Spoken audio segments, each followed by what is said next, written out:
السلام علیکم دوستوں، ساتھیوں، بھائیوں۔ اچھا، ایسا ہے کہ عمومی طور پہ تو یوں ہوتا ہے کہ میں ہوتا ہوں آپ کے ساتھ، یعنی کہ سلطان بن تاج، لیکن آج ہم دو ہیں، ہم دو پریمی دنیا چھوڑ چلے اور جیون کی ہم ساری رسمیں توڑ چلے۔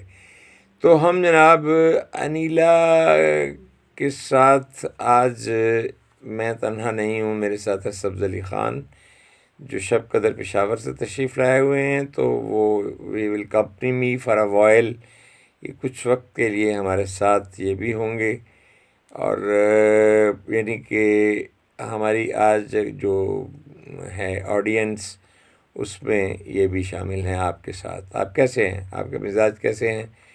تو یہ جناب رضیہ بٹ کا شعرۂ آفاق، ان کی شاہکار تخلیق ہے، مارکات الآراء تخلیق ہے۔ میں بات کر رہا ہوں اس کی کیا کہتے ہیں جناب انیلا کی، تو اس کی چھٹی قسط کا یہ اعزاز ہے کہ اس میں سبز علی خان ہمارے ساتھ ہیں۔ تو آپ اجازت دیتے ہیں تو پھر بات کرتے ہیں۔ رات گہری تھی مگر خاموش نہیں۔ خاموشی بھی کبھی کبھی شور مچاتی ہے، خاص طور پر تب جب انسان خود سے بات کرنے لگے۔ رحیل کھڑکی کے قریب کھڑا تھا، شیشہ ٹھنڈا تھا مگر اس کے ماتھے پر گرمی تھی۔ وہ برسوں سے باہر کی دنیا کو سمجھنے کی کوشش کرتا رہا۔ آج پہلی بار اسے محسوس ہوا کہ اصل دنیا تو اندر کہیں رکی کھڑی ہے۔ یادیں قطار میں نہیں آتیں، وہ ہجوم کی صورت آتی ہیں، کچھ آگے کچھ پیچھے، کچھ اتنی قریب کہ سانسیں ان میں اور وہ سانسوں میں الجھ کر رہ جائیں۔ کہتے ہیں نا کہ سانس میں اٹک گئی ہے فلاں بات، تو ایسے ہی یادوں کی بھی کیفیت آج یوں ہی تھی۔ رحیل نے آنکھیں بند کی، اسے وہ پہلا دن یاد آیا جب اس نے خاموش رہنے کو حکمت سمجھا تھا، اور وہ دن بھی جب اسے اسی خاموشی کو کمزوری تعبیر کیا گیا، کمزوری سمجھا گیا۔ لوگ اکثر کہتے ہیں وقت سب ٹھیک کر دیتا ہے، مگر رحیل جانتا تھا کہ وقت صرف وہی ٹھیک کرتا ہے جس کا سامنا کیا جائے۔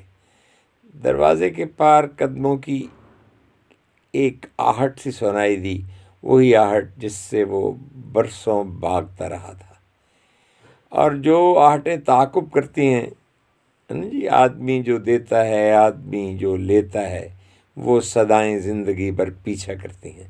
تو وہ آہٹ اس کے تعاقب میں تھی اور وہ اس سے بھاگتا رہا تھا۔ آج وہ بھاگا نہیں، آج اس نے خود کو بٹھا لیا۔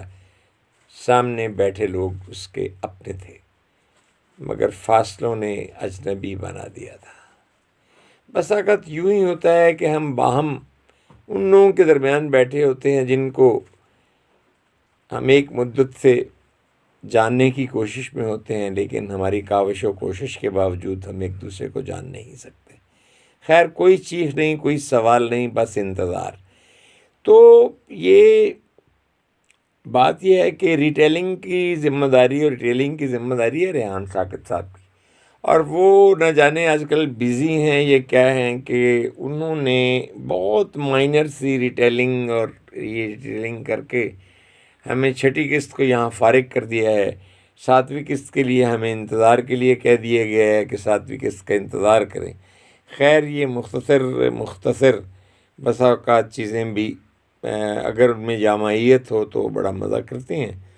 تو آپ گپ شپ لگا لیتے ہیں ہم، تاکہ یہ تھوڑے 1-2 منٹ آپ کے ساتھ اور گزار لیے جائیں۔ آپ کی محبت معیت میں مزہ آتا ہے کہ ہم چلیں بات کرتے ہیں۔ تو جناب آج ہم نے تھوڑی دیر پہلے ایک ریکارڈنگ بھی کی، میں نے گیت گنگنایا، کیونکہ میں باتھ روم سنگر ہوں۔ تو باتھ روم سنگر کا کیا ہے، وہ جب بھی جی چاہے گنگنا لیتا ہے۔ تو میرا جیون کورا کاغذ کورا ہی رہ گیا۔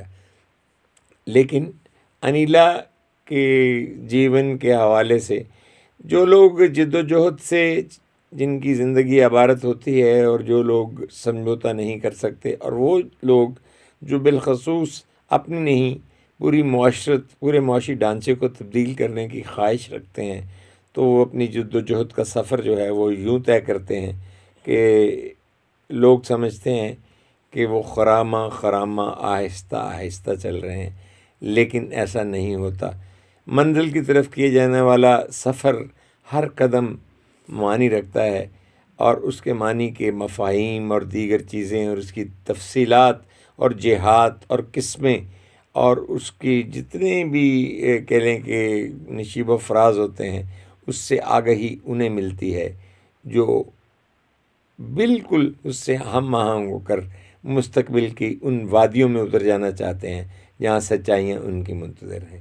تو ہم انشاءاللہ 7ویں قسط کے لیے آپ کے سامنے حاضر ہوں گے، لیکن ریحان ثاقب صاحب سے ضرور پوچھیں گے کہ جناب آپ ہمیں وقت پورا کیوں نہیں دے رہے۔ ریٹیلنگ کے لیے انہوں نے ہمیں بہت it's a very mind time that he gave. تو آپ کیسے ہیں، آپ کے اعزہ کیسے ہیں، اقربا کیسے ہیں، ماحول کیسا ہے، سردی کیسی ہے؟ ہاں جی، کلام میں تو برف باری ہو رہی ہے، روزانہ کلام کو دکھایا جاتا ہے، لیکن ہمیں برف باری کے وہ ایام یاد آتے جب میٹرک کلیئر کرنے کے بعد تو اسکاؤٹنگ کرنے کے لیے گھوڑا گلی گئے تھے اور وہاں پھر برف پہ پھسل پھسل کے بڑے مزے لیے تھے۔ لیکن آج اگر ایسے مزے لینے کی ہم کوشش کریں گے تو مزہ ہمیں لے جائے گا، کہاں لے جائے گا یہ ہمیں پتہ نہیں ہے، یہ ہم پوچھ کے بتائیں گے۔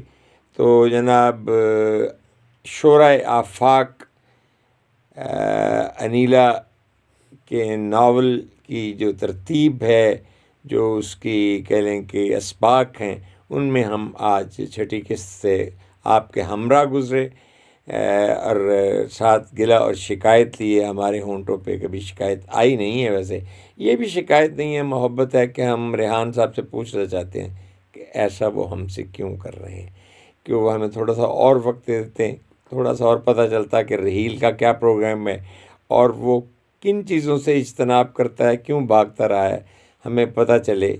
انیلا تو ایک ایسی سچائی ہے جس سے اغماض کرنا، جس سے منہ موڑنا، جس سے اعراض کرنا ممکن نہیں ہے۔ اجازت دیجیے، میں اور سبز علی خان صاحب آپ سے اجازت چاہیں گے۔ وہ تو ویسے ہی مستقل چھٹی پہ ہوتے ہیں تو وہ بہت کم بولتے ہیں، تو سب کو جی سلام کہہ لیجیے، آپ بھی بات کر لیں کہ میرے احباب جو لوگ ہمارا انیلا پڑھتے ہیں، ہاں جی، ان کو آپ بھی سلام کہہ دیں جی۔ السلام علیکم۔ ہاں جی، یہ قسطوں پہ بولتے ہیں، ہی ٹاکس ان انسٹالمنٹس۔ تو جناب ان کی گفتگو کی پہلی قسط آپ کو السلام علیکم کی شکل میں پہنچی۔ اجازت دیجیے، راضی رہیے، خوش رہیے، اور جتنا مرضی رہیے، ہمیں کوئی اعتراض نہیں آپ کے رہنے پر، ہاں جی۔ تو اللہ تعالیٰ آپ کو آباد رکھے۔ میں بھی آپ سے سلطان بن تاج اردو نگر کے پلیٹ فارم سے اجازت چاہوں گا، اور رضیہ باجی کو اللہ تعالیٰ اگری کے رحمت فرمائیں۔ وہ آج ہمارے درمیان موجود نہیں، دنیا میں نہیں ہیں، تو واقف she was a big lady, اور جن کے قلم سے مطلب انہوں نے اجتماعی ڈھانچہ جو ہماری معاشرت ہے اس کو تبدیل کرنے کی کوشش میں اپنا حصہ ڈالا۔ تو ہم آپ سے بہت محبت سے، بہت پیار سے اجازت چاہیں گے، یہ کہتے ہوئے السلام علیکم ورحمۃ اللہ وبرکاتہ۔